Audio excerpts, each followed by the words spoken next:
Welcome home, Raiders. Tonight, we'll do a little bit more time walking, and we have the latest breaking news straight from the live servers. All that and so much more as Convert to Raid presents the Battlenet News.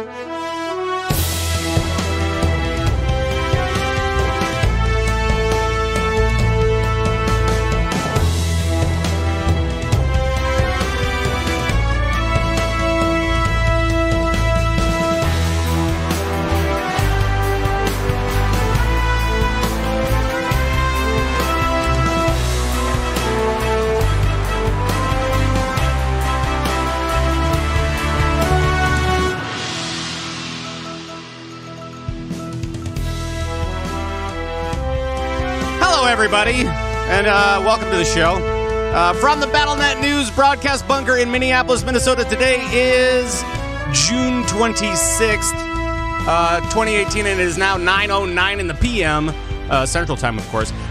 Thanks so much for joining us, everybody, from around the Blizzard universe. My name is Pat Crane. I'm your host, and the players are here as well from Merely a Setback, podcast about the stories of WoW and more. It's Sharku! I'm so excited. I'm so excited. And I'm so excited. Oh boy. All right. 8.0's just around the corner. What's that? 8.0's just around the corner. You are right. I want it now. I want to play. Well, we'll get to that in just a second. Also from Lagging Balls, Battlenet Sports, and more, it's Thyst! Hello, Thyst. Yeah, more. And more. Is it more? Is it? I don't know. Yeah, no. You have the LB stream. You're going to be a full-time streamer coming up. Yeah. Or that's the plan anyway, right? Uh-huh. Okay. I mean, how often can you stream? All flippin' day. I would say as often as you play video games, which for me is like 10 hours a day, so right? Right? Yeah, that's full-time. So, and then some. So there you go. There you go. There you have it. Well, welcome, friends. Welcome, everybody, from around the World of Warcraft and beyond. Hello, Twitch chat. Always nice to see you. And already the weirdness has started. So, now we have a lot to get to tonight. We actually have a few different bits that we're doing for time walking. I still have this cold. It's not good. It's not going away. Why aren't you recovering? You have this cold what? It's cold drink? It's cold heart? No. So last week, or 2 weeks ago, I canceled the show because I was sick. And then last week, I was doing the show, and I kept on using my cough button, and I couldn't use it a couple of times. And this week, I'm having the same thing happen again. Jeez. It's so bad. You're down with the sickness? I guess. It's just that, though. That's the only thing that is going wrong with me. But how are you guys? How's Shark? How's your gaming life right now? What have you been up to? Well, I've been the past 2 weeks or so. I've been doing nothing but playing Fallout 4 because 76 got announced, and I don't know. I just got excited. So, but as far as Blizzard games goes, Fallout 76, total ripoff. I don't know. We'll see. Yeah, because Soldier. Okay, whatever. I don't have time for this crap. I don't know. I'm very interested in a story-based game not having any story, so we'll find out. Skeptical, sure, but optimistic. Sure. Anyhow, I've actually started talking with the officers of the Asparagus Initiative, and we're getting ready to start reforming for Battle for Azeroth. Going to get back in 8.0, play with some of those class changes, hit the ground running hard so we can be ready to play Raid Day 1. Very cool. So we are very excited about that, and cool. And I have no idea what I'm going to play. No clue. Everything looks fun, and I don't know what to do. Well, I think you'll be fine. Apparently, you're not supposed to play Shaman. That's all I know. But I'm sure that's the only healer I have. I'm sure that Shaman is fine. I'm sure it's fine. Of course, Shaman's fine. Oh well. It will be fine. Blizzard's never wanted you to play Shaman. That's obvious, right? Right. Isn't Shaman always bad? So I said that one day, and then somebody said, "Well, no, I mean, really, in Warlords it was fine, and in Legion it was cool." And I'm like, yeah, but I mean, I remember a long time ago when Shaman was always kind of like the last. It was always like the afterthought It was the last kid to get picked for dodgeball every time. That way. And I'm not talking about just enhancement. I'm talking about especially elemental, which is what I was playing when I would play shaman. I would play elemental resto because shared gear at the time. Well, I remember in vanilla horde side, shaman was like, it was a PvP class. Like you couldn't really raid with it. Right. At least it wasn't as strong. It wasn't as strong of a choice as others. You could raid with it. I'm sure there are people listening right now that's like, I raided on my shaman and I was awesome. I guarantee you were. But. Everybody has their own opinion about how shamans have been treated over the course of WoW history. I raided Molten Core with my Fire Mage and it was great. Ooh. Right? Making water for everybody. Just sitting in the back making water. Right. Thyst. Hi. Hello. So what's been going on in your realm? I had a bunch of raid team members over to my house for a few days. That's right. And we watched the MDI and we played Warcraft Trivial Pursuit because that's what you do when your raid team is with you IRL and not in game. But you had like 5 or 6 guys over? Yep. Wow. Yep. And you were doing the whole thing. You took them to New York City? I did. And you did some touristic things? New York City? Yeah. There's a whole raid team. They raided New York City. Hey, we did. Right. Did you take them to a Broadway show? No. That doesn't count. No, I took them to a tabletop gaming store, the Think Geek store, the Nintendo store. Yes. Seeing a theme here, yeah. Yeah. That does the old MLG building. Makes a little bit more sense. The old MLG building. Yeah, the one that's apparently infested with cockroaches. Wow. Isn't that all of New York? Probably. It's either cockroaches or rats or something. Yeah. Pizza rats. That's all that they have over there. There's only one pizza rat, and he will ride again. Mark my words, Pat. Okay. All right. Sounds good. I don't know what I'm talking about anymore. Anything else as far as like gaming or anything like that? Yeah, I've just been playing WoW and Overwatch like usual. Nice. And we have some updates for Overwatch tonight as well. Yes. And we've got some fairly big news for World of Warcraft. Of course, you're going to have to wait on that for right now. Just soaking it all in. So one of the things that I wanted to do tonight was that this actually marks in 2 days. So on the 28th, June 28th of 2011, we started this show with episode 0. And it's weird, right? So it was just a long time ago. So I figured that tonight, instead of last week I did a little bit of time walking, skip the top 10 to do a little time walking, go through and do some old bits and all that kind of stuff. I figured I'd do some more of that this week. I reached out to you guys, and you reached back. It's kind of weird. Oh yeah, slowly. And let me know some of the things that you wanted to hear, and I'm like, well, let's see what we can do. So I've got a few bits for you. Now, guys, do you want to start out with a song or a bit? Can we start out with my favorite, Pat, please? No. Please? No. What's oh, I know. You want to start out with a song or a bit? Let's do a song. A song. Yeah. A song. All right. We'll do a song. So this one comes from the Miss Pandaria beta, back when that was a thing. Ooh. And it's really sweet. And this is when you could start up a panda. So this song actually kind of works for now. Same type of thing. You're not going to be starting off as pandas, but I think the theme kind of holds true. So here we go with G.I.R.L.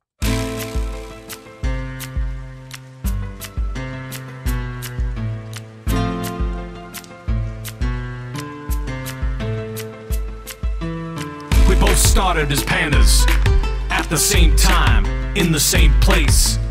She saw me and I her, and we quested at the exact same pace. Now I was black and white and she was all in red, and every time I looked her way I thought of things I could have said. We were both busy punching and kicking, but I knew right away who I wanted to be clicking with. I met a girl in the beta, not a G.I.R.L. She's not a guy in real life. I met a girl in the beta and we were both pandas. You know they made for life. I met a girl in the beta, not a G.I.R.L. She's not a guy in real life. I met a girl in the beta, at least that's what she said.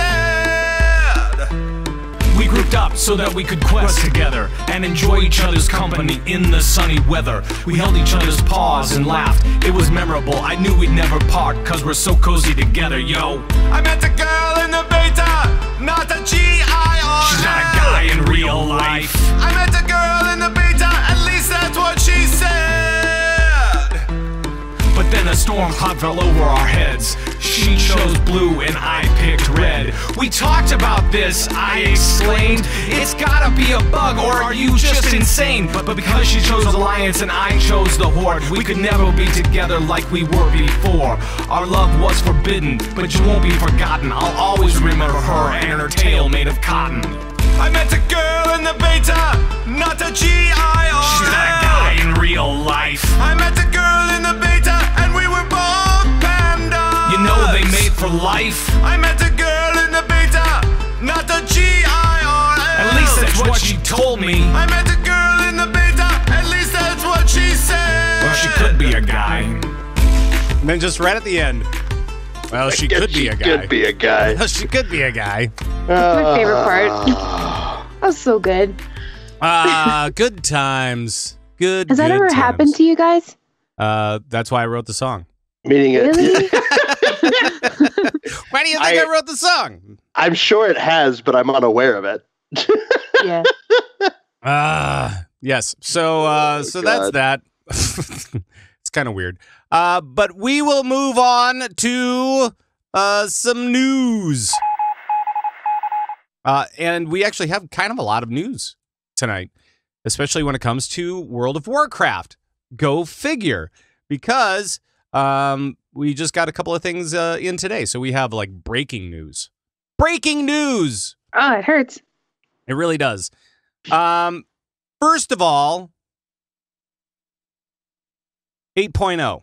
Let's talk about 8.0. This is okay. This is the okay. This is the pre-patch for Battle for Azeroth. It is now available in the Background downloader. Oh man. What does this mean? Thyst, any guesses? I do believe that it means it's going to be downloading stuff, Pat. Thank you. Thank you for that. Thank you for that. I had to press my cough button real quick. Come on. That just That's a good analysis. That's coming. Great coverage right there. That means we are turning the corner here, guys, towards pre-patch, which is good news. Yes. Good news, everybody. The slime pipes are working again. And because of that, I think, along with that, it was announced today that the Mage Tower is up permanently until 8.0 actually comes down, until it hits. And for that, I'm sure that some people are like,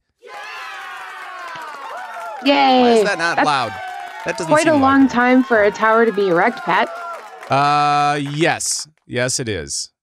So we'll see exactly how long do you think we have, guys? 6 to 12 hours. That's before you have to call a doctor, I think. I need a healer. I need an adult. Shark, what do you think? How long we got? I think I'm going to say not this, obviously not today, Okay. and not next Tuesday, but the one after that. What is that, the 10th? Okay. July 10th? All right. Is that a Tuesday? I don't know. I don't That's have my my call. calendar. I think it hits, I think 8.0 hits then. Give it 2 weeks, Ooh. and then we've got 5 weeks from then until August 14th, which is the expansion release. That's fair. I'd agree with that. Okay. All right. The other part that goes along with the Mage Tower thing, which I think is actually really cool. It's a great catch-up mechanic for those guys who have either a lot of alts and haven't been able to grind a lot of artifact power and all that kind of stuff, is that the quest that I talked about, I think it was last week, the artifact quest, and I'm just going to play it on the video, is up now. It's up now. You can actually run through it and play it. There's some intro quests, and then you can play this little cutscene. And the cutscene now actually has words that go along with it. Last week when I tried it out on the PTR, there were no words. There was no voice or anything like that. So, but now you can check it out in full and actually do the quest. Ooh. And people are like, ooh, well, aren't you going to lose your artifact power? No, not yet. Yay! So yes, I will do this again. Yeah! There we go. That's full powered applause right there. So instead, it's going to overload your artifact, and you are going to be at, what is it? You're going to be at level 75 or whatever with your artifact, and I think you'd be able to get all of the things from the I don't even know what it's called anymore. I can't even remember what it's called, from the forge. That's the relics. No, the relics. So the relics you can get all three things out of all three levels out of those in the forge on the Vindicar. Okay. So you can gear up now. You can have your artifact weapon at full power, and yeah. So it's. I prefer having my weapon at full power. Yes, it is good. It becomes maximum effective at that point. Right. So yeah. Sorry, I have to adjust my glasses after saying maximum effective. Yes. Maximum effective. So I mean, this is good news for those guys, especially that want to finish up any quests or finish up whatever, get their weapons to full power and go do the Mage Tower or go do some raiding and get the ahead of the curve thing. Is that still a thing? Yeah, I gotta get that. Gotta get that purple bird. Yes, purple bird friendship. Yeah, so purple bird friendship. so make sure to get that stuff and go to it. This is good. It is good. It's good stuff. It's fair. I like this stuff. And I'm sure a lot of people are very happy. I am. I know that. Oh, yeah? Yeah, I know that I have. How many alts are at 110? I think like 5. Wow. So I can go do this multiple times. By the way, if you do the artifact retirement quest, that's what they're calling it. You do it once, and it affects all of your artifacts at the same time. So, like for Druid, for that character. Like for Druid, yeah, it's just everything on that character. So for my Druid, it was all 4 weapons were affected the same way, so that I could go down to the Forge and the Vindicar and go load up on all the relic slots and stuff like that. So it was great. Perfect. Because I know that I didn't. Nice. I know that I didn't grind artifact power. Why not? Well, not for on my Alliance tune. I didn't do it for balance and for feral. Right. And so and now the numbers are just going crazy. It's overloaded, so all the numbers are just kind of spinning. Exactly. So it's pretty cool. It's pretty. What? I don't know. Let's see. So that's the breaking news. You guys have anything else on breaking news that you wanted to bring up? It's been broke. Okay. Yeah. Broke me. So another thing that happened this weekend was the MDI, Mythic Dungeon Invitational, and Thyst, I know you're a fan. Oh yeah, you could say that. And this is, I think that all raiders kind of enjoy the Mythic Dungeon Invitational, and it's something that's been built over the last, I don't know, couple of years. 2 years. And it's been humming along. And we had the global finals, the LAN finals, or whatever you want to call them, right? Well, yeah, it was the first LAN for MDI. What was happening with it? Well, almost all of the teams were there. I don't believe the Chinese teams were actually in Ohio, but everybody else was. So that's what was really cool. Like you could see the teams competing against each other on stage, and it was really cool to have them there. And it went so well. It was a 3-day affair, and the casters were on point. The stage looked absolutely amazing. And do you want to? I mean, does it count as spoilers? It's already happened? No, I mean you can talk about it. I mean, it's happened. It's out there. That's true. Okay, so Shells Angels from EU, a team that only like got together like this year via the dungeon finding tool. So which is pretty great. They won. Yeah, they won. Let that be a lesson to you guys. Like if you're interested in doing this, like anybody can do it. You know, you just have to be really good and find people who are also good.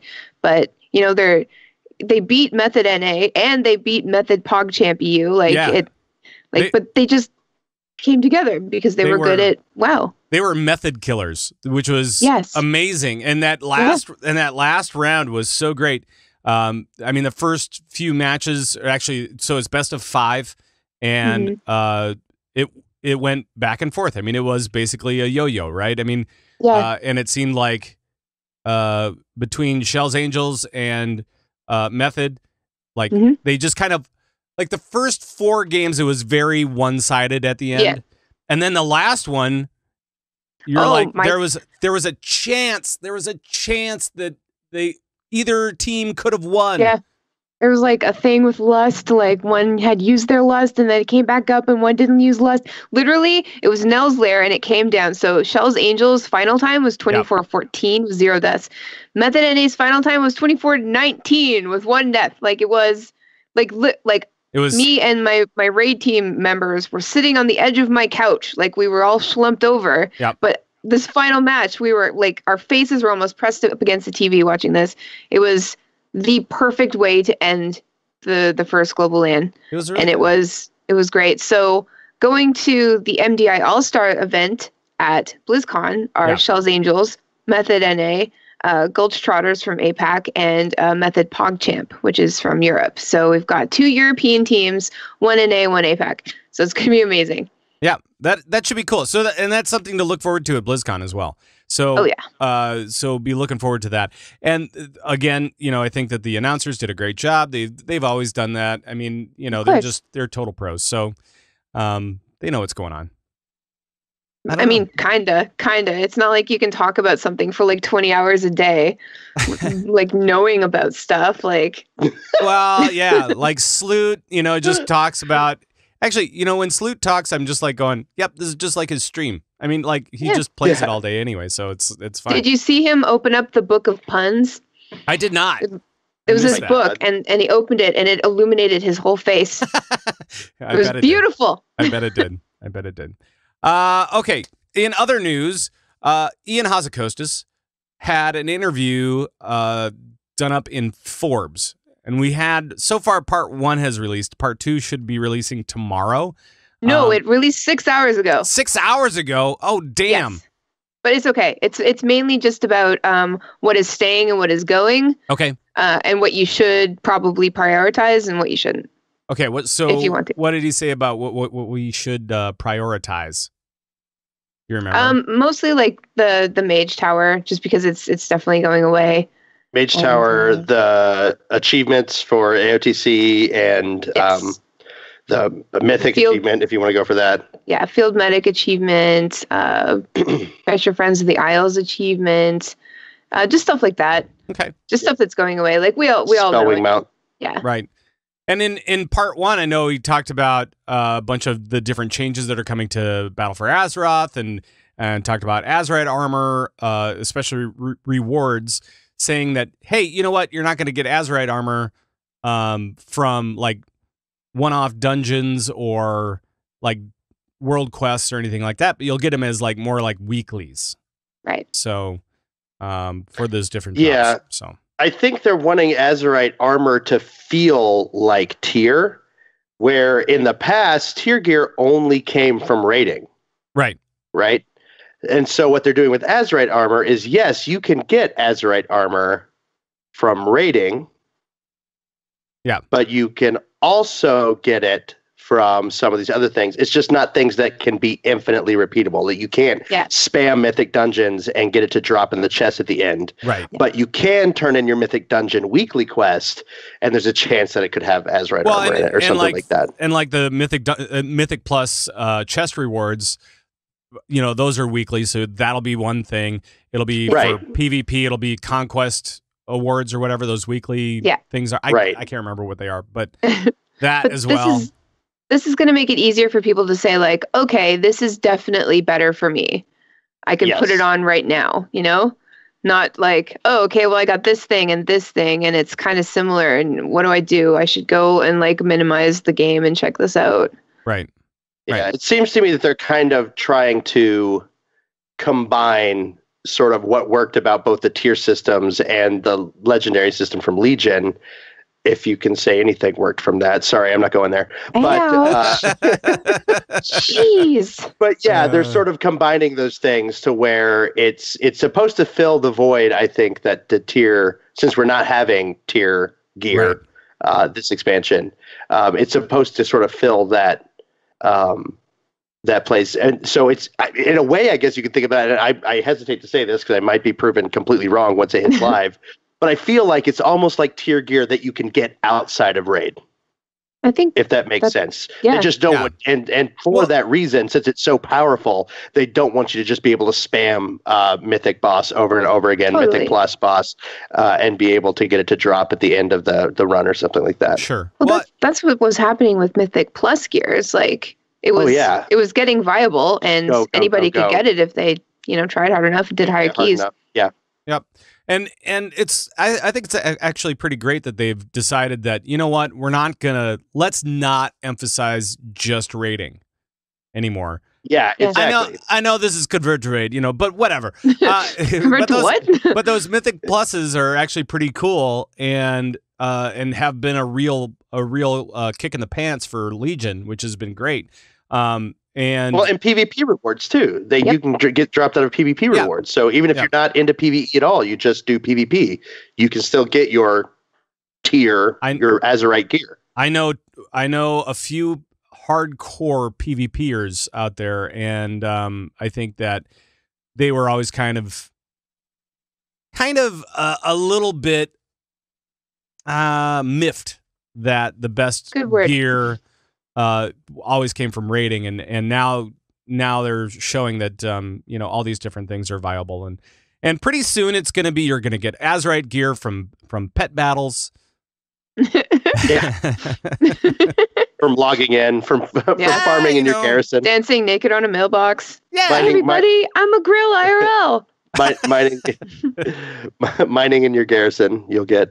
Go back to the garrison, go mining, drink some coffee. Doing the ship daily quests or whatever. Forgot my compass or whatever. Go on the ship, get some gear. Go in the mines, get some gear. Yep, that's right. That's what it's going to be. Oof. That's fine. If we never go back to the garrisons again, I will be a happy camper, I think. So hey, nobody's forcing you, man. No, they aren't. Not anymore. Not anymore. No. It's good times. Let's see. What else did he talk about in these interviews? He talked about cross-server mythic rating, which we talked about last week, but just as a refresher, they're doing the Hall of Fame. Basically, it's your team can get their name on the leaderboards. Yeah. Mm-hmm. And so the first 100 Alliance and the first 100 Horde will have their names on the leaderboards, and then once those leaderboards are completely filled out, then we'll see cross-server Mythic. I can't wait for that. That'll be great. It's going to be so exciting when, like, we just need one more. And, like, the last team who gets it are going to be, like, famous. Right. No. Famous, quotation marks. I mean, I will. Wow, I'll consider. They'll be wow famous. Yeah, like me. Right. I'm very grateful. Well, and the other thing that's kind of cool is that now with the communities thing, now that cross-realm mythic rating can really actually thrive. They're actually supporting it because now you can actually make it so that it's kind of like a guild in a way, right? A little bit. just like, I don't know that guy. I don't want him in my guild because he's kind of weird, but he's really good at healing. So, I'll have him in my community and it'll be fine. But it was cool in the article how they mentioned like, like, are you competing with Discord and things like that? And like, no, they're not. They're sort of like basing the voice system in WoW on things like Discord because that's what people are used to using these days. But they're not competing with it. It's just they have this in-game voice to make it easier to communicate with people you don't know. Because like, when you want to join a group and everything lines up the way you want it, but then you have to see like you have to like download something you don't know, or you have to join some server, or you have to like get some password, and it's just like a big hassle. So you're like, nah, I don't know these people anyway, so I don't care, So this is just going to be like, hey, join our group. You have to have voice, but we'll just use the voice system in game, so you don't have to make any commitments. Because when you add somebody as a friend, or like you bring somebody into your server or your Discord or whatever, you run with them and then you forget about it, and then like 2 weeks later you're like, who's that guy? Right. Right. There's just so many of those people. Too many people on the friends list, and you're like, what? Yeah. Who's that? Yeah, and then you wrote a note. It's like, cool warrior from Undercity. It's like, I don't remember who that was. It's like, dude who likes ravioli. He mentioned it. It's like, right, cool. Or maybe that's just a me problem. I need to be more specific with my friend notes. It's just a me problem. I think under Pat Crane. I didn't realize friend notes existed until like a month ago. Yeah, like I've got people on my friends list. I'm like, I have no idea who this is, and they're like, and it's like someone I know, and I'm like, oh, nice. Hi, I'm sorry. Gotcha. New phone, who dis? Every time. Right. That makes sense. I get a new phone every day, apparently, but yeah. Now, was there anything else from the interviews that you guys wanted to talk about at all? Yeah, so Ian kind of like clarified, because like last week we talked about how there's going to be no swapping gear and talents in Mythic Pluses, and he kind of clarified on that, and he kind of said that like they look at dungeons as a single encounter, and they just kind of want to make it like easier for people to just go in and just like, before you go in, you make like a clear choice about what you want to wear and what you want to be able to do. And then just, sail through the encounter. Like to them, like the dungeon is the encounter. It's not like a raid where like each boss is an encounter, where it would make sense to like stop and like switch up and like min-max if you want to. He also said there's like a technical issue, like realistically, the only way to do it efficiently, like to change up all of your talents and stuff in a dungeon quickly is with macros or add-ons, because nobody's doing that manually. And he said that that's not a great thing to have as part of the competitive scene. So that means that they're thinking about the MDI going forward, which is, a good sign. Yeah. But he also said that like, if this isn't working out for people who are struggling with higher keys, they're going to rebalance the dungeons and the scaling accordingly. So like, it is a big deal for people because I guess some people were doing this in dungeons and stuff.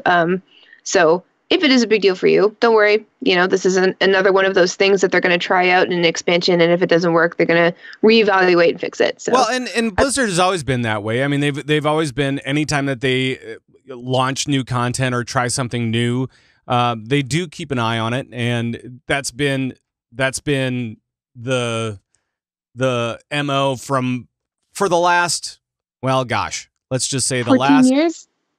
Well, for the most part. I mean, there have been a couple of things that have kind of slipped through the cracks, but they usually pick up on the big things and try to fix them right away. Of course. And I think that especially since, well, yeah, I guess it's been the last forever. So it was 14 years forever. Pretty much. In this game, It is. So yeah, pretty much. Yeah. So it's been pretty good, and so I don't see why they wouldn't continue doing that. And they seem to be even better at it now than they have been in the past. Only because, of course, they have the internal structure so that they don't have to like take down the game forever. Exactly. They can just do a quick patch and then just insert it wherever, and it's fine. So. Yeah, and like Legion introduced so many different things to like the actual game, and like we saw those things evolve, and I mean, I guess I don't speak for everybody, but I think that like a lot of things that they did try, a lot of the risks and a lot of the unprecedented things turned out really well, you know? So This is just another one of those things. And no, you don't speak for everybody. I said I didn't, Pat. God. Right. Shark, you have anything to add? Not really. Okay. You guys pretty much covered it pretty good. Awesome. I would say that I think a lot of the problem, DK, I wanted to add onto this discussion. DK Rise in the chat says legendary swapping was real. And that's what it, so if they hadn't had legendaries in the game at all, we would have been fine the whole way. Well, and now we won't. And now we won't. So you can consider yourself, totally justified in everything that you've ever said about legendaries ever. Yeah. Well, I already do, and I have forever. So. Well, so get this. So for the Mage Tower, I was getting ready to try the Mage Tower. It's been forever since I've tried the Mage Tower, but with all these new changes, I was like, all right, well, I'm gonna get going here because I know that I knew that they were planning on locking up the Mage Tower and just having that be open for a while, right? So I'm like, okay, well, let's plan this thing out. Let me get all of my different things together. I had 5 different gear sets because I was trying to switch legendaries during different stages of the thing. Oh, the Mage Tower? Yeah. Oh my God. Yeah. Really? Wow, that's hardcore. Well, you just made different sets? So I just made different sets, and then I was like gonna just swap out real quick and then go because there were a couple of breakpoints in it. So yeah, how'd you do? I'm just saying, as far as gear switching and talent switching, I remember back in my day where we had to go to our trainer, pay 100 gold, to switch. All of our, how would we have, like 70, 80 points in our talent system back then? Talent points. Do you guys remember not being able to afford to change your own talents? Yeah, and you're like, well, that's I guess weird. I can't wait tonight unless somebody gives me... Nope, I never had that problem because dancing on mailboxes is real, y'all. Oh, God. You're giving us Grills IRL a bad name. Right. Okay. Well, with that, I think maybe we should do a little bit more time walking today. Ooh. So we gotta get back in time. That's it. And we'll do a thing. And we'll see what's going on. Let's see. I'm gonna do we'll do that thing that you like. The one that I like? We're gonna do that now? No, we'll do that later. your favorite one we'll do later. Save the best for last. Something like that. Thanks, Pat. I really appreciate it. we wanna make sure all the I don't know, the CTR posers are out of the thing before we play this bit of awesomeness. You think that a bunch of people just show up because they're like, oh, what's convert to raid? Right. So we'll play a little bit, and this I think still. Again, I think this still is good for today. While some of the references may be old, I think it's still pretty good. This is a little PSA from the folks here at CTR. Hi, I'm Coltrane. And I'm Pat Crane. And we are here today to talk to you about an ongoing issue. It's an issue that affects most of us, especially warlocks. It's a condition called IFOWIS-PTRN. I freak out when I see PTR notes. That's right, Colt, and it affects 1 in 5 Azerothians. That's a pretty scary statistic, Pat. Almost as scary as that time I thought Blizzard was removing Blink for mages. Ha! That's right. You really freaked out there. Like, really freaked out. I wet 'ems, Pat. And I have the stain to prove it. A badge of honor. We at the Let's Not Freak Out About the PTR Society are looking to help you. Bring us your tired, your poor, your tanks upset about vengeance. We can provide the support and care you need to move on from those patch notes and get on with your life. This is Timmy. He was a warlock upset about the removal of Kil'jaeden's cunning. And, well, let's let him tell the story. I was first upset when I read the patch notes. Now, thanks to the LNFOAT PTRS, I no longer want to burn my loins with green fire. and poop everywhere. Thank you, Timmy. And thank you for not pooping. If you have a loved one who may be suffering or find yourself with these symptoms, please call us. 1-800-CALM-THE-F-DOWN. Operators are standing by. Call today. I'm not just a founder, but a member as well. Right, like when you read Blizzard was removing the classic Druid tree form. Oh, Coltrane, you just had to bring this up now, didn't you? Call 1-800-CALM-THE-F-DOWN. That's 1-800-CALM-THE-F-DOWN. Or visit your nearest LNFAO TPTRS center today. Burn with fire and poop everywhere! Everywhere. Just everywhere. Just poop. That's such a everywhere. Classic bit right there. That bit resonated with me so much back in the day. Tank's freaking out about Vengeance because that was my biggest. I was so sad when Vengeance left. I get it, but all I want is it to come back, and I love it. Please let us do DPS. Much. I want my blood DK to out DPS everyone and out heal everyone all the time again forever. Please. Right. By the way, if you guys don't hear your favorite bit here, you can go to my SoundCloud at soundcloud.com/PatCrane. There is a playlist essentially of all the different CTR bits that I have uploaded. It's not every one of them for sure, but I do have a bunch up there. So feel free to go check it out. Once again, soundcloud.com/PatCrane. That's Crane with a K. Just let me know. Are you sure? I am sure. By the way, we should go back to World of Warcraft. A clever strategy. That's right. Because we have some more stuff coming up for BFA? BFA? BFA? BFA?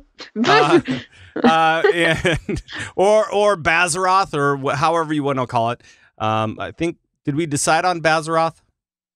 Did we? We didn't decide on everything. No. Or is it Buffa? I think maybe we should wait until August to finally decide. Let's just keep it open for now. I don't want to wait. I want to find out now what we're gonna call it. All right. We'll wait. Okay. We'll wait.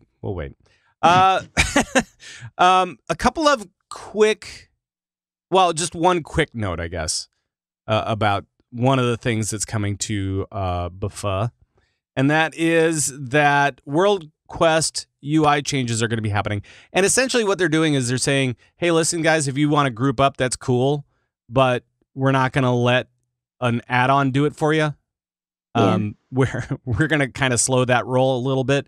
Did it get out of hand with people getting into groups for whatever content they wanted to? I think it did. I'd never experienced it firsthand. I wouldn't use an add-on for that. Okay. But I think I remember people talking about it. It became too complicated. It was weird. Right. I don't think. I don't speak for everyone, of course, Pat. I don't speak for everyone. I just feel like something like that, like something that connects you with other people in the game trying to do something, especially, when you're doing stuff on their own time, trying to accomplish something. I don't feel like an add-on should be a part of that. But that's just me. I know that there was one that I used, and I don't know. I'm pretty sure this is what it's exactly targeting. So don't ban me if I'm caught for this or whatever. But it was like a realm switcher kind of, because there were certain mobs, especially the hunter, to get your hunter pet, your second hunter pet or whatever. You know what I'm talking about? To get Hattie to look like whatever you wanted. There was this hunter quest you had to go on. Well, I started playing hunter super late to the game, and it was just and you had to find these specific mobs that you had to kill, but they were super, super rare spawns. So you could use add-ons to manipulate and join a group for the non-elite quest to jump into, and you didn't have to wait for the spawn timer. So things like that, I think, are why they're making this change for clever use of gameplay mechanics. I gotcha. There, right? Yeah, and that's the other thing. So the default UI no longer offers the option to find a group for non-elite quests. It's still available for elite quests, but just not the lower ones. So. So that's a thing. And then if you want to start up a group, you also have to put in all the information yourself. You can't copy and paste even. But that's the fun part. Is it really the fun part? Writing... It's not the completing. No noobs. It's not the actual grouping up. It's not the actual grouping up that's the fun part. The fun part is writing the description. It is, because 980 eye level minimum.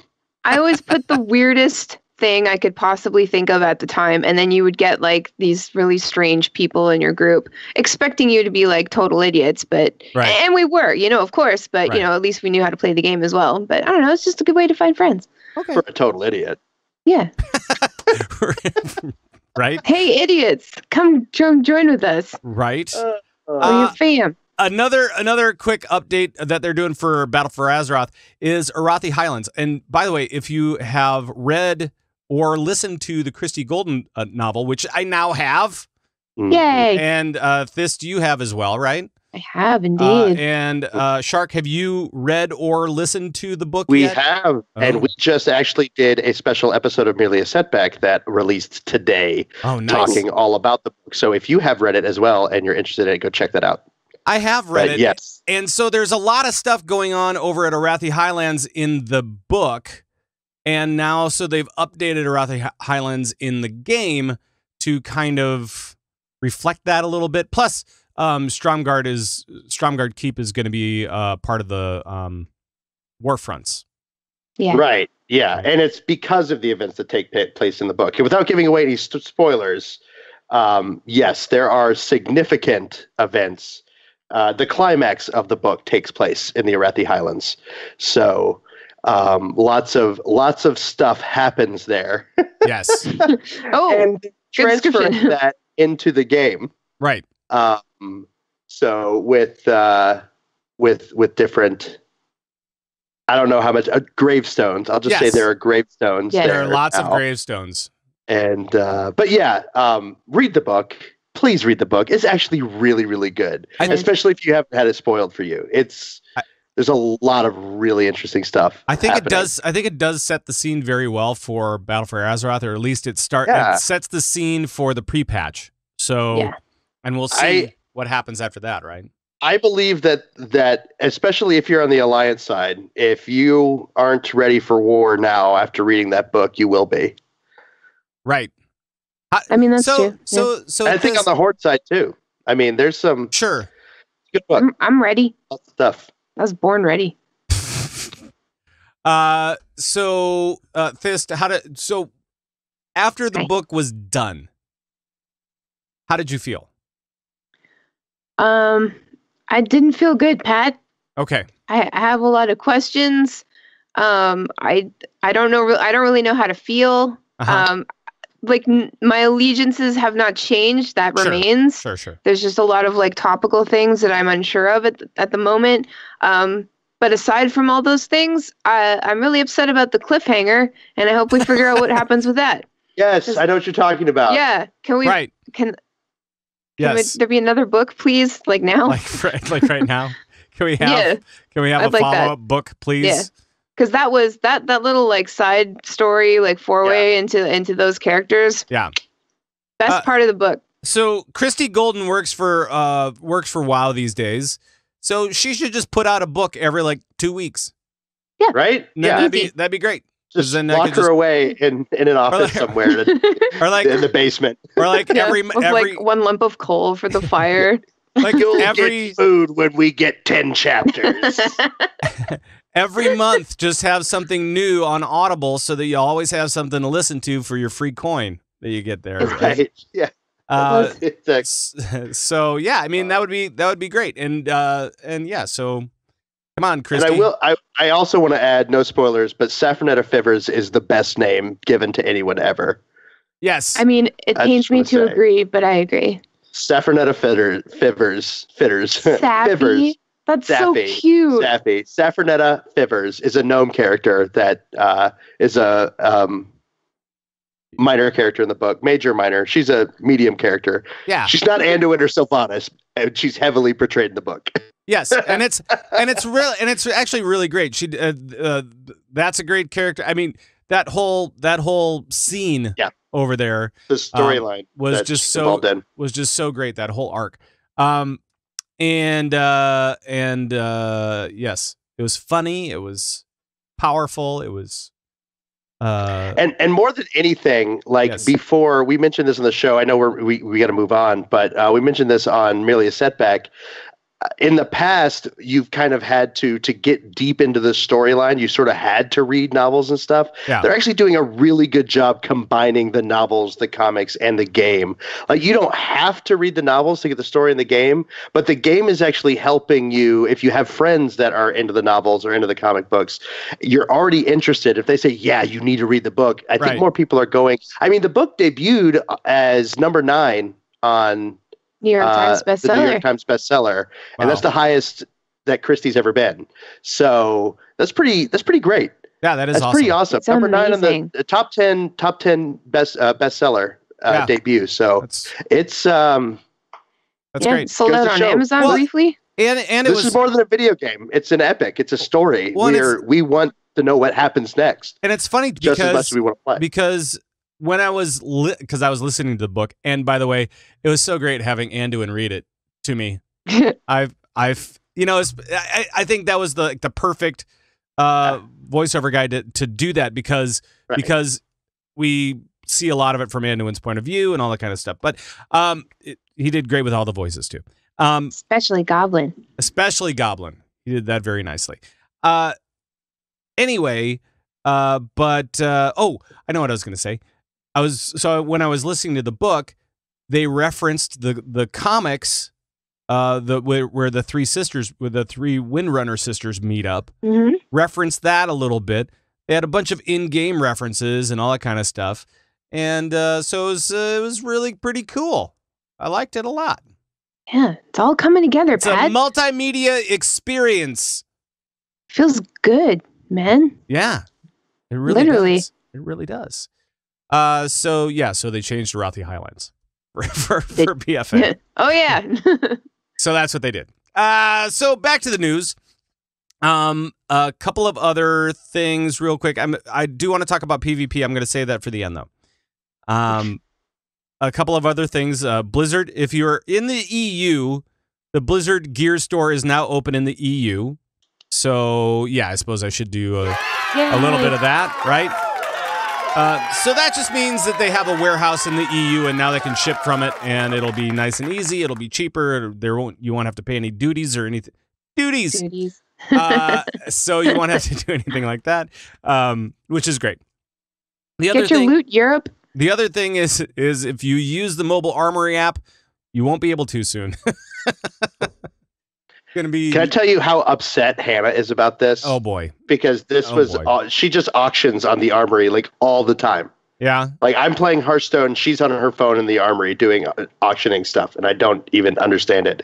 And they already took the auction off of it or something like that, the auction house, and she was very, very upset. But my belief is that it's because they're going to integrate this into whatever their WoW app. Like, we have the Legion app now. Yeah, right. They're integrating all of the stuff that the Armory did into. It's all going to be just part of one app. So it's not. I believe it's not really going away. At least it's going away in the form that it is in, and it's going to be part of a bigger, better. Yep. You're totally right. So. They're transitioning away from the current World of Warcraft mobile Armory app and converting it. They're converting it to the Legion WoW companion app, and they're making a new WoW companion app. And they're going to be incorporating many of the favorite World of Warcraft Armory app features, along with features for Battle for Azeroth, into a new shared app for a more streamlined experience. And we're supposed to stay tuned for more information. I don't think that's right. I think they're just getting rid of it, and they're going to just throw it in the trash and just say, we're done. No, of course they're going to do that. Of course they're going to do that. Why do you have to be so contrary? Just trying to insert a little bit of kind of weird tension in the show. All right. So let's talk about PvP in Battle for Azeroth. And Thyst, I know you're a big PvP person because... My PvP-ness is huge. Wow. You're down with PvP. Yeah, you know me. You're down with PvP. Yeah, you know me. You're down with PvP. Yeah, you know me. Who's down with PvP? We've got some changes that are coming up, especially when it comes to PvP rewards for Battle for Azeroth. It was just that they wanted to be a little bit more clear about what was going on, right? A little bit more transparent. Right. Yes, my princess. Yes. So Thyst, what are they doing for just kind of generally speaking? All right, so a general overview. So before, players had to wait till the very end of the PvP season to review, their full standings, like what was happening, what titles they were assigned, like Gladiator or Rival, based on their relative standing. But not anymore, Pat. Oh, really? So, yeah, they're overhauling the PvP progression and reward systems. They've got 5 brackets: Combatant, Challenger, Rival, Duelist, and Gladiator. And those are all like, increasing levels.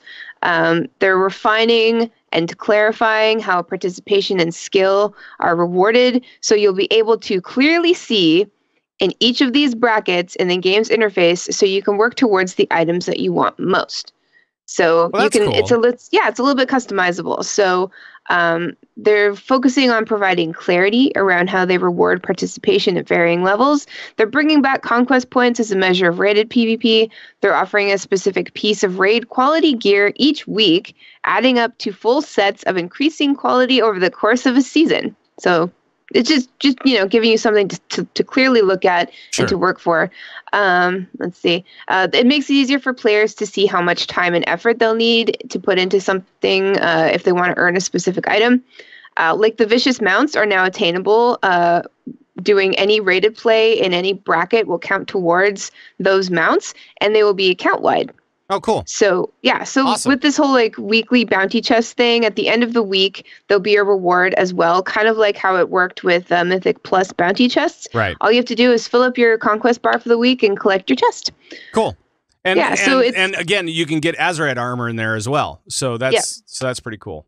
Yeah. So basically, I think this is great because the whole PvP thing for BIFA is completely shaken up, and a lot of aspects with giving players the opportunity to turn off world PvP completely. That's kind of gonna put the final nail in the coffin for people who just don't want to open that coffin with the PvP vampire inside. They're gonna be like, great, I don't have to do PvP at all, and now I don't have to worry about it in the world. That's it, we're done. But on the other hand, they're they're giving you all these rewards and potential cool things if you keep PvP open. And not only that, but they're trying to entice you into some PvP by making it simply clearer to understand what you're working towards and what you're doing and what you want.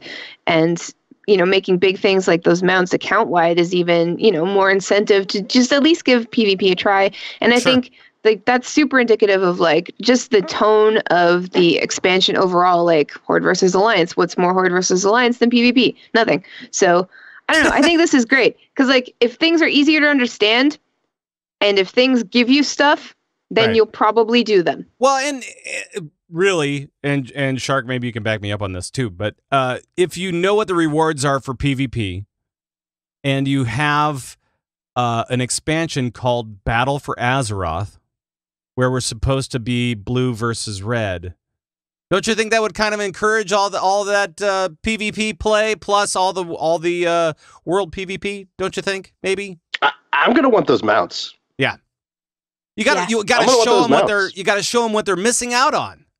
Mm-hmm. And PvP is really super fun. It is a real fun. It's not why I play the game, but sometimes it's why I play the game. Right. I understand that. You get what I'm saying? Yeah. And especially those lulls in between tiers, or right now, if I'm going to play the game, I'm probably PvPing on a noob tune or something like that. But yeah, it's going to be, and I think being able to track your own progress a little bit better is going to help people kind of see where they stand and where they are, and then also know hey, I'm not super great at this. Maybe I need to get better and then learn how to get better. Yep. Based on the ratings. So yeah. Right. And I'm seeing all these comments in the chat talking about PvP back in the day, and all this. There is one thing that will make you a better raider. What's that? That I can guarantee you 100% of the time. Right. It's PvP. That's right. Absolutely. Nothing teaches you how to move. 100% of the time, PvP will make you a better raider. And it's all those oops buttons, right? I mean, it's all the it's all the getting out of jail free cards. Learning how to use your defensives, learning how to get out of the way of reflexes. Exactly. Learning how to step out of the fire. Especially everything is happening so fast. Learning that muscle memory that it takes for those buttons that you don't hit all the time. Oh crap buttons. You're going to be hitting them a lot more frequently in PvP. So you're learning that muscle memory, and you don't have to. There it is. Yep. And then you die from the boss because bad. Maybe I should hit up some battlegrounds before I do the Mage Tower. Yeah, the Mage Tower is pretty tough. I mean, there's a lot of stuff going on in the Mage Tower stuff. So maybe I should PvP a little bit before I hit the Mage Tower. And that's a great idea. Yeah. Well, that was a fun little conversation there. Thank you, Thyst, for leading that. And because that was so nice, maybe we should do a little something. Gotta get back in time and do another little bit here. And there's only one that I have left to play, and it's your favorite. Thank you. Now, for those guys that don't know, for those guys that are maybe new to the program or whatever, Coltrane was a member of the show for a while, a good long while. And we used to do bits together all the time, and you heard it in the last in the PSA that we did. We also did boss stuff. Bits. Yeah, it was just like these recordings, and some of them were huge, ginormous things that took 40 lines of audio and took 80 hours to produce and all this kind of stuff. I mean, like, we put a lot of effort into that stuff. Yeah, you did. Probably way too much. The Epic of Stinky Mage Pants was my favorite, just for the record. Well, yeah. I mean, that was an epic story. That was an epic tale, and it was epic. Everything about that thing was epic. We're not going to play that today. No. But, so we would do these ginormous productions and stuff like that. And then sometimes it's the simple things where it's just a live read of a thing that really, is pretty amazing. And so this is one of those things. Remember Immersius back from Siege, right? Was that Siege? The first one. Yeah, oh my gosh, that was so long ago. All right, well, so Coltrane and I did a live read of something for Immersius. Here we go. Convert to Raid presents excerpts from the new adult novel for raiders in the World of Warcraft. Oh my god. The 50 Shades of Raid. Yes. By E.L. What's her name? Yes, it's a story about a human female Ret Paladin raiding as if she's never raided before with anyone else ever. It's an erotic thriller filled with sexy talk and bloodlust. And it will be narrated by myself and Coltrane, and I apologize in advance. All right, here we go. All right, go for it. Go ahead. I stepped into the siege of Orgrimmar, my cheeks flush with excitement that I hadn't felt since I was but a girl, back in the days of the Lich King. My very small inner goddess swayed in a gentle, victorious samba as I approached Immersius for the first time. I stared into his eyes, deep, gray pools of water, filled with a lust for violence. My stomach somersaulted. He wanted me. In a weird way, true, but this beautiful, strange, corrupted elemental, he wanted me. I slowly spread from my friends. Circling behind his hulking frame, I needed to get a full view of this magnificent creature. Boy, this is tough. Our tank rushed at him again and again, and Immersius undulated until he burst, spraying uncontrollably all over the place, pushing me back. And I felt the color in my cheeks rise again. His lips parted, like he was taking a sharp intake of breath, and he burst again, this time exploding over the entire room. As he reformed, I managed to probe some of his corrupted bits. All the while, my heart pounded heavily. This is crazy. This is crazy. This is crazy. All right. It's the new adult novel. Immersius gathered up his strength and surged again out of the mist. He bellowed, but his voice was warm and husky, like dark melted chocolate fudge caramel, or something. We went back and forth, lunging at each other, each explosion quicker than the last, until all at once it was over, and we were both spent. That made me uncomfortable. Thank you. Wow. Yeah. That could be the last time we ever do that. That might be the last time we try that. Oh, cow. Jeez. Wow. I don't think I can be on this show anymore. I'm not sure that we can be on this show anymore. That made me uncomfortable. I gotta admit, it's a little weird. It's a little musky in here. It's a little warm. It's a little warm. Holy. Maybe you need some water. Need a cold shower here. Oh my gosh. 50 Get Shades. on the old train. 50 Shades of Raid. All right. So that was the 50 Shades of Raid. It's so good. That's so good. It's so and good. It's kind of musky in here. And we did that live. And of course, the other voice there was Darius, who was on the show for a while. Darius. I'm Darius' favorite, and that's a fact. So it's true. Yeah, I saw him online today. I was going to bug him, and then I didn't. You should. I haven't seen him in forevers. I saw him playing Overwatch. Actually, that sounds about right. It really does. So that game came out, and he's like, "Wow, what?" right. Really, exactly. what happened? Exactly. So, speaking of Overwatch, maybe we should just go to it. You won't get rid of me that easily. Right on. So we've talked about this before. We talked about Endorsements and LFG looking for group.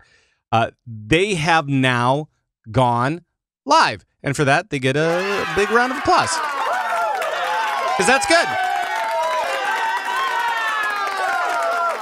And we have some other changes as well. Some people like them, other people love them. Especially when it comes to Symmetra, because Symmetra is now broken. I don't know. She's finally good. She's finally the hero that we all knew that she could be. She is. And I'm going to play a little bit of video. Let's talk about Symmetra first. Thyst, what are some of the changes that we have for Symmetra? Well, she no longer locks onto targets with her photon projector. It's more like a Zarya thing, you know? Right. Like she's got it's a range. It's increased to 10 meters. Damage ramping now takes 2 seconds per damage level instead of 1. The damage ramp is increased from 30, 60, 120. Now it's 60, 120, 180. And this is the important part. Now generates ammo instead of spending it when hitting a barrier. So that means that she's going to be an excellent counter for the current meta with all of the shields, which means Brigitte. Yep. So don't be afraid to use Symmetra.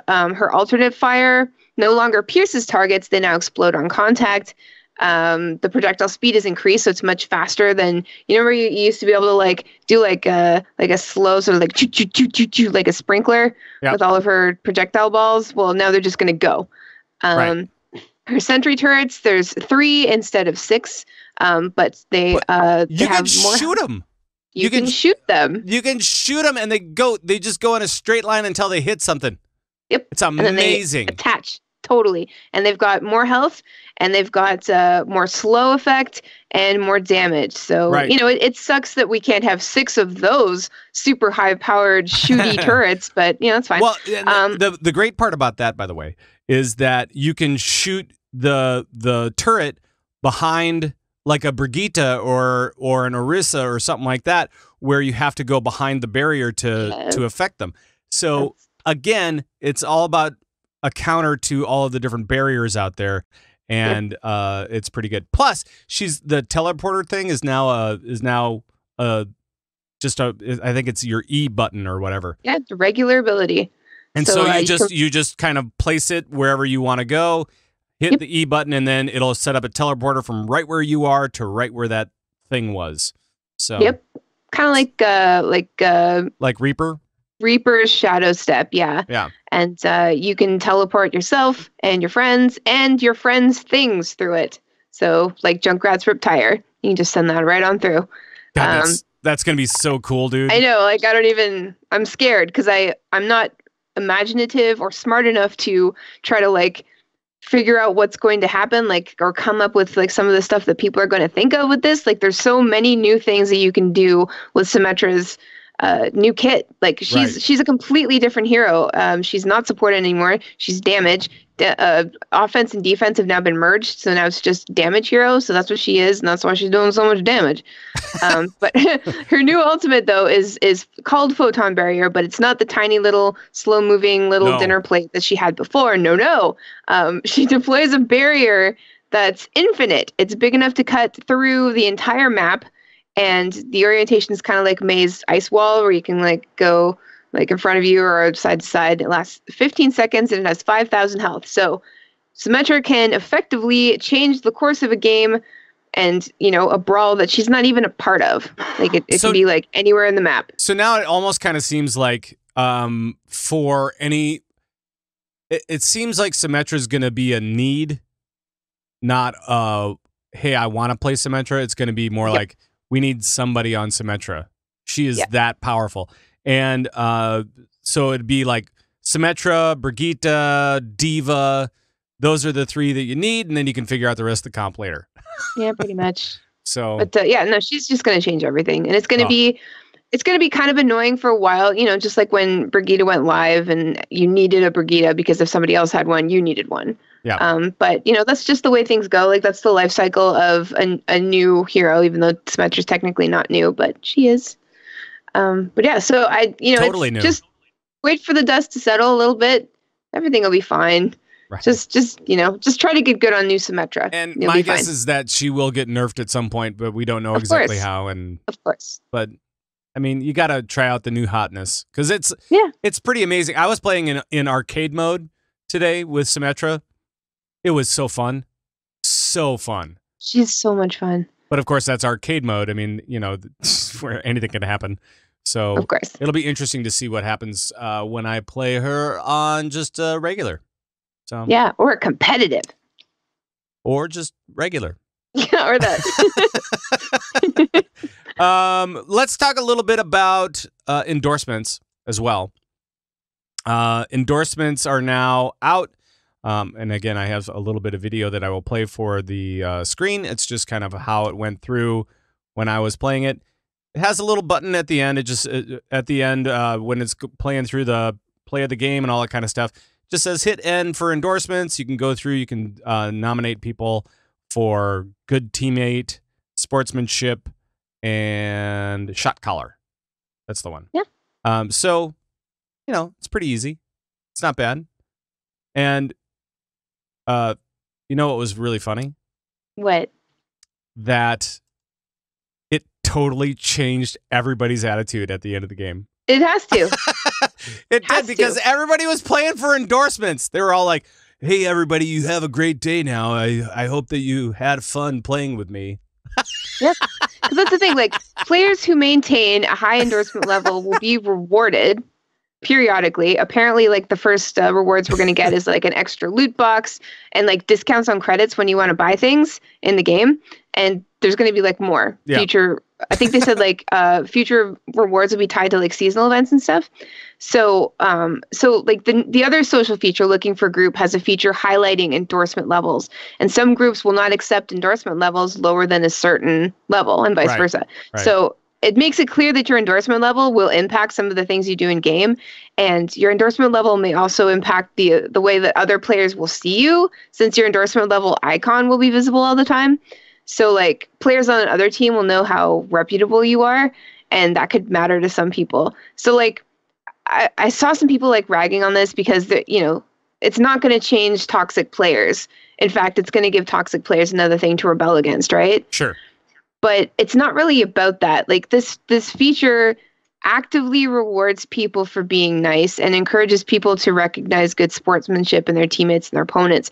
And like competitive players will be compelled to maintain a high standard of endorsement, and all players will at least have that standard in the forefront of their minds when they're playing Overwatch. So they're going to go in and you know, like even if they don't want to be nice, like it's going to force them to think like, okay, maybe I shouldn't say the horrible thing that I was just about to press enter on. Like I just typed it out, but like maybe I should, you know, because like nothing was really stopping anybody from doing that before. Sure. So Shark, I want to hear what you think about this. Do you do you like this, or do you? Well, the question I have is, are you still able to give endorsements to somebody that's in a party with you? Yeah. Mm-hmm. Yep. So you can. I believe you can give. I believe you can give endorsements even after the game is over, after you've gone out of it. I believe. Right. My worry is that people might be able to get around the system by just grouping with friends all the time and endorsing each other. Sure. The thing which is what happens in LoL all the time. They have a similar system, right? And it's something that, that I believe. I mean, that's why I'm terrible. I'll just say it. I'm terrible at League of Legends. I'm like bronze 2 or something. Right. So when I play with my friends, I'm never gonna get like, "Hey, good game, bro." So they always vote for me, so I can get my chests or whatever. Sure. So yeah, it's I think it's a good idea, but that's my worry. I feel like that's you can get around it that way and still be a jerk. Well, and I mean, it's one of those things where you look at it and you go, you know what? If it's making a positive impact on some level. Right. It's not hurting anything. Right. Yeah, there's nothing wrong with the system at all. Right. And I don't know the answer. I don't know how you solve that unless you make it to where you can't endorse somebody that you're grouped with or is on your friends list or something. But there's even ways around that. So you can only endorse a player every 12 hours. Oh, I see. Yeah, and endorsements do decay. Yep, and there is decay as well. So so that already helps solve the problem. Yeah, that already helps solve the problem that I have. So that's something that is much less. I'm glad that they thought about the fact that it could be manipulated in that way. There's some fail safes in there to keep people actually being honest and trying to get. So I'm optimistic. I hope it works. It sounds like a system that would work, and depending on the level of reward that you get from it, right? I hope Blizzard's prepared to put a pretty big carrot on the end of that stick. Yeah. Yeah, seriously. Yeah. And I think it really will matter, because if it's something that, like, if you were dangling a mount in front of somebody with WoW, like a mount that this is the only way you could get it, like nobody would be mean ever again. Nope. You know what I mean? Right. Well, and I'm like, if they go with it, like, give us something really good. Give us a limited edition master skin that you can only get by reaching the highest level. That'd be great. Something real shiny and sparkly. Right. And people like that. And in that way, when you do want to rage, you're not going to, because you don't want people to negatively affect your endorsements. So. I'm working towards that, like, Crystal 76, where he's completely see-through, and if he stands in the light, he shoots rainbows. Crystal 76. Oh man. That's nice. I don't know. That's a good one. I want that. But yeah, and I don't think it's hurting anybody. I think you should be giving the really cool stuff to the players that are making the community better, that are making the game more fun to play. They're making people want to play this game, because, like, when I say League of Legends, already half of our listeners just went, ugh. Yeah.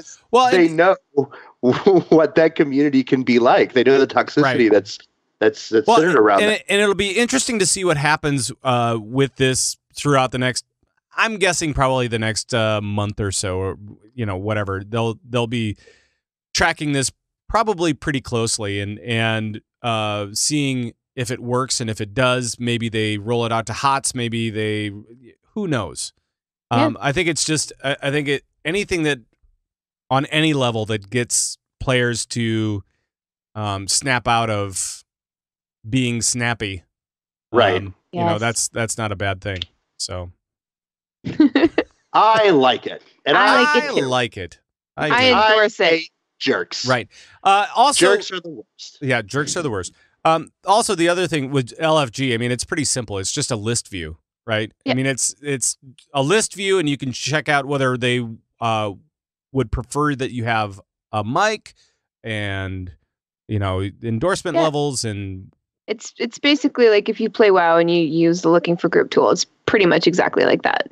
Yeah, so. and you can fill a certain role and all that kind of stuff. That's new though. Like you can enforce roles in your groups, right? Which is insane. I saw one for all support. So it was just they were going to try to do an all support thing, and he really wanted to. Fun. And I don't know if it. I think there was only one guy in there when I saw it, but hey, if you're up for it, go for it. Good luck, guy. So yeah, it's pretty cool. Other than all the WoW stuff right now, it's been pretty quiet, and the Overwatch stuff, of course. Was there anything that I missed? I don't. I've got 3 things, Pat. What do you got? Oh, so Doomfist and Orisa and McCree all received buffs today. Is that all 3 things? That's all 3 things. Okay. That's all 3 things. Oh, well, so McCree wasn't really a buff. It wasn't really a buff. So McCree's ultimate was increased for its distance, and it was already a very long distance. It was like 70 to 200 meters. Like they didn't just in case. They didn't. Yeah, it was more like it should have said all the meters. Right. It should have been as infinite as Symmetra's new shield thing, her new ultimate. That would have been anybody out there ever. That's fine. Just do that. It's not like everybody watch it. It's not like is it weird? Problem. Especially since I talked about Fallout 4 already this show, but is it weird that I call McCree's ultimate VATS? Yep, that's not right. No, because that's what it is. And actually, my Fallout character's name is McCree. He's a gunslinger. He uses missiles. You're just getting your games crossed now. You're not making it easy on yourself. That's all right. That's all right. There you go. Were the other ones actually? The other buffs weren't really substantial, though, were they? I mean, they were just like little things, right? No, Pat, because Doomfist, his meteor strike, his ultimate, where he goes up into the air and then comes down on you. His movement speed has been increased from 150% to 200%. So that means he can maneuver an area more effectively and come down on you more quickly and find you anywhere. Am I the only one here that every time I hear meteor strike, I actually spell it in my head as MEATIER, meteor, because it's meteor. And now it is meteor because he's going faster. It certainly is, yes. And his shield gain increased from 30 to 35 for normal abilities. So that means when he's slamming into you, if you slam back, he probably won't die. And for Orisa, her supercharger, her ultimate. Oh, yeah. The cost is reduced by 15%. And that's pretty big because it was a very costly ultimate, but apparently people weren't using it a lot for some reason, even though it's like a really, really helpful, powerful ultimate that could potentially win the game for you. But it's actually very, very good. And if you're not using it and you play Orisa all the time, then maybe you should change your ways. And now it'll be easier too. Yes. So there we go. Is that everything now? I had to mention that just because I want people to watch out for Doomfist and watch out for McCree if you are anywhere on the planet and in space and use Orisa's ult. Okay. All right. Sounds good. Well, I think that will do it for this show. And I hope that everybody had fun and all that kind of good stuff. I'm going to play this music and these guys are going to tell us what they're up to and where we can find them. And we'll start with Shark. Shark. So you Go ahead. I'm Sharku. What? Go ahead. What I just... Go ahead. Oh, I'm Sharku. I'm on Twitter. You can find it at Sharku_CTR. I'm also on a podcast called Merely a Setback. It's about storytelling and lore, and it's a lot of fun. And you can find us on Twitter at setbackpodcast.com or on Twitch at twitch.tv/setbackpodcast. And listen to our show. We just had Scott Johnson on. It was fun. We just talked about Christy Golden's book. It was fun. Okay, bye. There we go. And Thyst, how about for you? Hi, I'm Thyst. You can find me also on Twitter at Thyst03 if you want to, but you don't have to. This is just a suggestion. I do a podcast called Lagging Balls, and it's pretty good too. Sharks is good also, but mine's good too as well. And you can find that at laggingballs.com. We talk about Blizzard games every week, and it's great. Yes, and you also have the LB stream.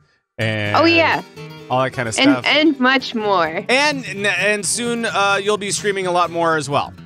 Right? Yes, you might see this face but you don't have to. It's not a requirement. You might see this face, but you don't have to. No. But it does make it makes everything better. Oh, Shark. You're so sweet. It's a pretty good face. You brighten up the world. Face is, oh my God, you guys. Yeah, it's just like a 10. You what was the... Never mind. I was going into lyrics. I don't need to do that. And all I've got is, hey, if you wanna see me on Twitter, over to Pat Crane. That's with a K. Or the SoundCloud stuff, soundcloud.com/Pat Crane.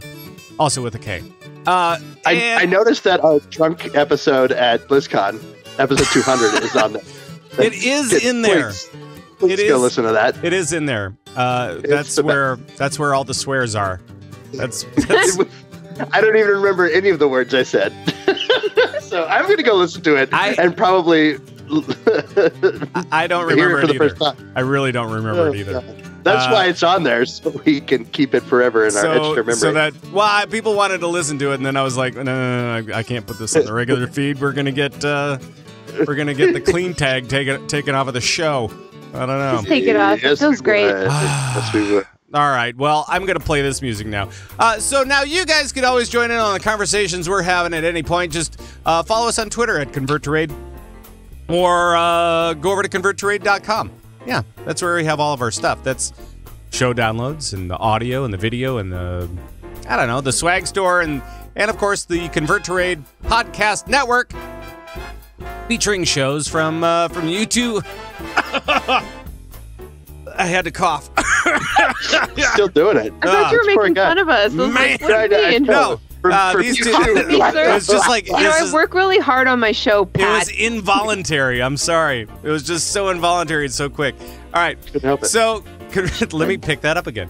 Convert to Raid Podcast Network that features you guys, as well as all the regular players on this show, and also Battlenet Sports. Don't forget about that on its own feed over there, over on your podcast catcher of choice. Make sure to check out Battlenet Sports if you want to talk about all the Blizzard esports. There we go. So all of that and more all over at ConvertToRaid.com. And that's going to be it for this show. Thyst, Shark, hi. Thank you very much for joining me today. Oh, thank you. Thank Twitch you for chat, having thank us. you guys for always piping in and being crazy. Always good to see you guys. And thank you guys, no matter where you are, out in the world of Warcraft and beyond. Thank you so much for joining us, and I hope that you enjoyed the little skits that we did. Yeah. Go over to SoundCloud and check out the rest of them. That's all I got. That's going to be it for the show. So for all the guys on Convert to Raid, we'll see you next time. Bye-bye, everybody. Bye-bye. Bye. Bye.